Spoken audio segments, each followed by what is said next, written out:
It's time to deal with some unfinished business. The black community has developed a taste for frauds. We try to give everyone the benefit of the doubt, even when there's no longer any doubt.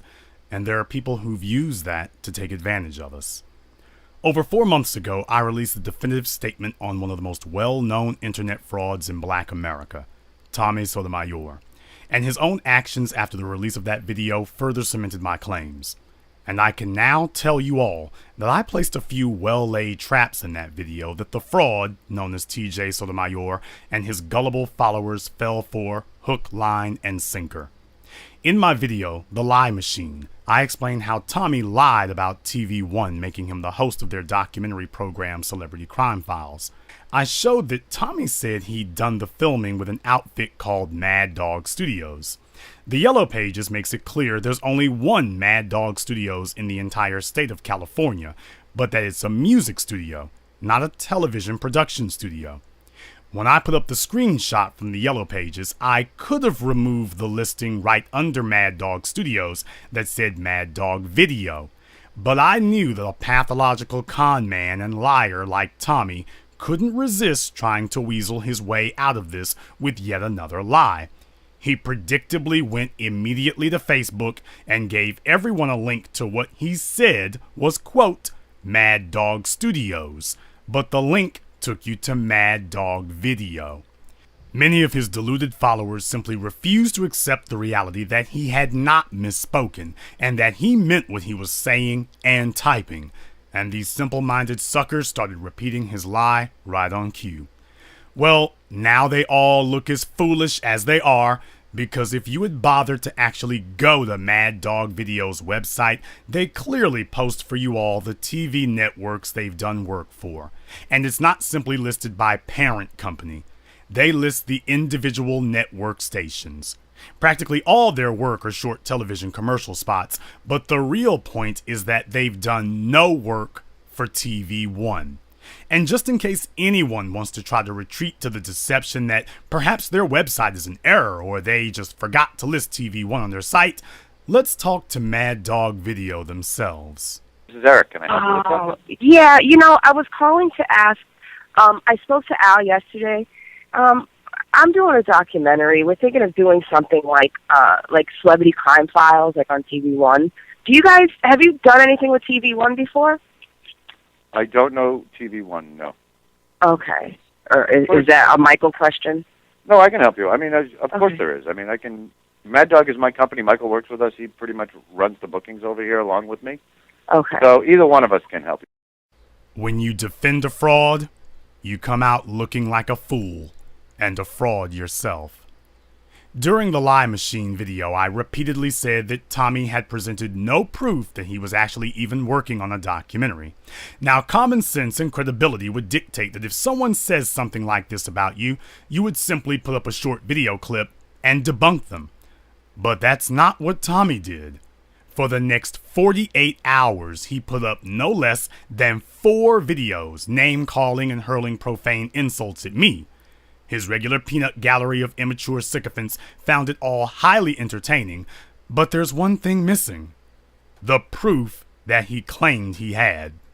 He had time enough to post up almost a half dozen videos about me, but not even 1 second of footage from his documentary. At some point, any sensible person is supposed to realize he's now just trying to use any tactic to distract you from the bottom line. He's trying to avoid discussing proof of his documentary. But that would require these people who threw their lots in with him to admit they were wrong, and that wasn't about to happen. At this time, he released his now infamous sneak recording of Dr. Umar Johnson, where he lied on both Dr. Johnson and Tariq Nasheed, saying they said things about me that clearly they didn't say. This incident quickly blew up in his face when Tommy was called out on his lies and led to a sobbing apology for his behavior in yet another video. Tommy apologized to everyone for this, except me, for the lies he told on me. After this, Tommy's internet credibility was completely shot on YouTube, so to protect himself from people criticizing him about Lie Machine and all the fibs he told, he came up with a new con job. He decided to make a website and charge people to see his videos and shows. Now, why would anyone pay for something that they were getting free all this time and could get for free from anyone else on YouTube? But this ploy had two purposes. One was to make a quick buck. The other was his way of trying to prevent people from being able to go through his archive of shows and videos to expose all the lies he was prone to telling. And understand, all of this squirming and slithering around was in response to just one video by me. Since that time, Tommy has gone into full pathological breakdown. He's openly attacked Umar Johnson, Tariq Nasheed, and just about anyone else whom he felt should have backed him up in his scurrilous lies towards me. In 3 episodes of a movie called Hidden Colors, trying to tell you where black folks be at, Jews never came up. You know for a fact there's a lot of hidden colors that the Jews did, and you did 3 damn movies and you never said a word. You just missed the hell out of that. So you are trying to help black folks be mad at white folks. Think about it. You trying to help the racial division, this stupid propaganda between, the black folks hate the white folks, and they're trying to hide our hidden colors. In revealing his own true colors, he's even come out in full defense of the New York Police Department for the strangulation murder of Eric Garner, caught on video, by saying that Garner was responsible for his own murder by the police. Just because there's a camera on you does not mean the cops still won't whoop your ass. Thank you. So don't get Billy Badass because somebody's right there hyping you up talking about we recording it. And let me tell you something. That dude did cause a lot of his own death because he sat there and thought because they're recording it, I can be belligerent with these cops. But he would pretend that he is now supporting Eric Garner's family. Some people simply have no shame. And this brings us back to his alleged documentary. Tommy raised nearly $40,000 in donations from well-meaning people. And after his internet income implodes, he claimed he would begin working on his documentary in January 2014. He pushed that date back to March, and then again to May 2014. During this time, people see him going around the country, racking up unreal airline miles going back and forth to see his Russian girlfriend at all manner of hotels, NBA games, and anywhere else. And people began asking, what is he doing with the fatherless America money? Again, the liar in Tommy takes over, and he opts to tell a stupid lie rather than a smart truth. He goes to Facebook to squash criticism and rattles off a list of names of people he claims would be in the documentary. The only one on his list that he could actually even partially validate was Vanessa Bell Calloway, one of the extras from the movie Coming to America. It's a poorly lit, low-resolution sit-down that's okay if you're doing just another YouTube video, but it's going to be a big disappointment to anyone who thinks he's going to be presenting them with the next Frontline or Hidden Colors. After all, you were told it would be a movie, not a YouTube video. But it's the rest of his list that's even more troubling and starts to sound just like his lies about Mad Dog Studios. Now, you can't say that someone's going to be in your film until they've been paid or a contract has been signed with filming dates and a firm commitment. But Tommy figured he found a way to say people were working on his film even though no one had actually made any commitments. He claims independent filmmaker Tim Alexander would be helping him, but an investigation quickly showed that Tommy only made a phone call asking Tim if he'd help. And after that, Tim never heard from Tommy again. But Tommy keeps bringing up Tim's name as if Tim has made a commitment, when in reality, Tim is still waiting for details of an offer. Tommy pulls the same stunt with Professor Griff. See if anything sounds familiar here. I don't know if you're familiar with Tommy Sotomayor. And I hear he's going to be coming out with a documentary called A Fatherless America. which basically dovetails on what I've just brought up to you earlier. I want to know, he mentioned that you were going to be in his documentary. I just wanted to know, how was it filming for the documentary? Well, we didn't film it yet. All I did was get a phone call, and we briefly talked about it, so nothing happened yet. As soon as it happens, I'm going to call you and let you know, all right? We also see Umar Johnson and Tariq Nasheed's names on the list, which is downright bizarre in retrospect, considering what we all know by this point.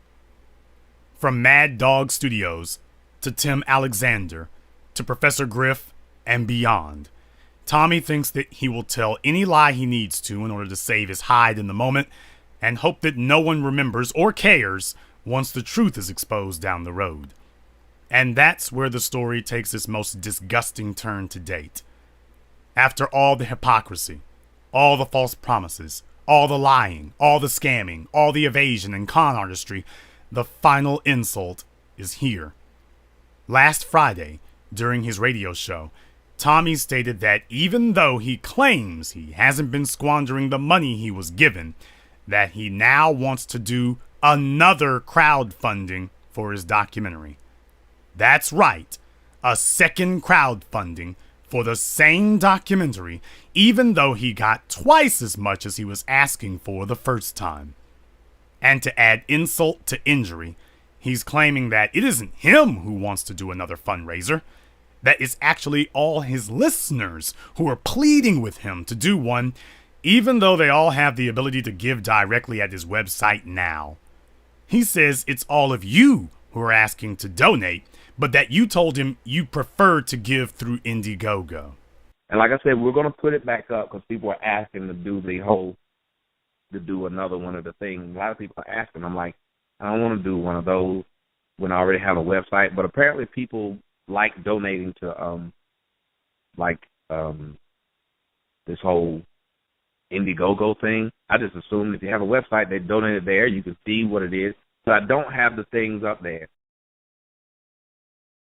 In the last 24 hours since I released that audio, Tommy has removed his Facebook like page account, his main Facebook personal accounts, and his Twitter account. So now, the final results are in. The scam has played itself out. There's nothing more to see. The reason Tommy was able to make his original crowdfunding goal is because of me and my audience. That's why his numbers imploded after I left him. But there's still an unfinished matter to tend to. The people who no longer wish to be part of this charade now want out. They've asked for refunds repeatedly, and Tommy has refused to give them. So I put out a call to people who wanted a refund. Since many of them wound up giving to Tommy based on my calls to his show, I feel a responsibility to assist them. Tommy, on the other hand, was not pleased. He even sent this threatening email to me, trying to intimidate me into no longer petitioning people who wanted their money back. Clearly that's failed, but it does show you the lengths that he's going to in order to conceal his fraudulence and protect his scheming. But it ends today. These are the names of some of the people who've requested that Tommy refund their donations to Fatherless America.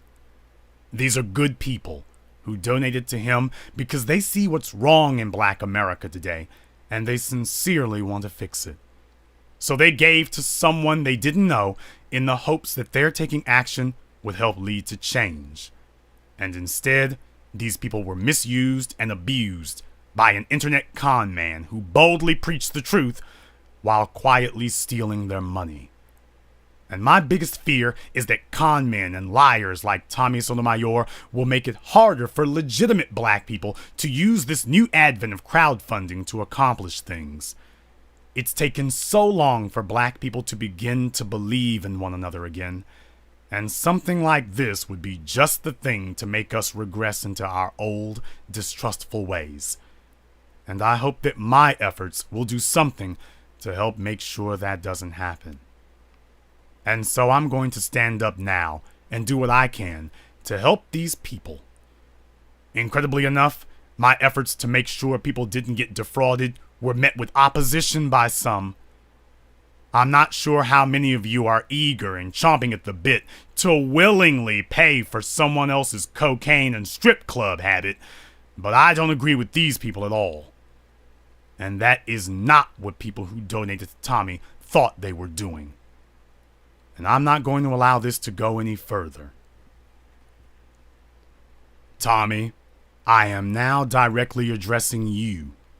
You have until the end of business, Friday, August 1st, 2014, to return every single penny that each of the people on this list has given you. If you do not do so by that time, I will personally be taking the next steps of action against you, representing all of these people. Black men in America don't get very many chances to do something special, and you used yours to cause every conceivable form of harm and disgrace you could imagine. And it stops here. I've also responded to your email threat with this list of names as well. If you'd like to have your lawyer contact me now, please do so. It'll save me time tracking down their information. But one way or another, the day of the Geechee is over. Black America is going to walk the straight path to empowerment, and anyone who wants to play on the plantation of foolishness and ignorance is going to be required to stay there.